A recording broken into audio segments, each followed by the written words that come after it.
So after struggling a little bit to figure out a way to get these tires off these old bandsaw wheels, we came up with the idea of using a pizza table scraper, restaurant supply.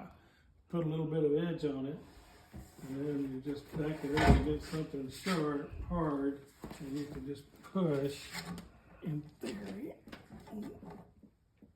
Once it gets going.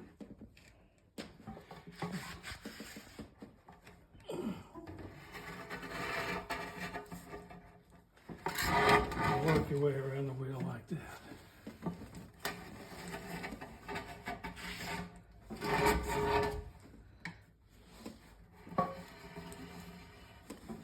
Easiest method we've come up with. Thanks.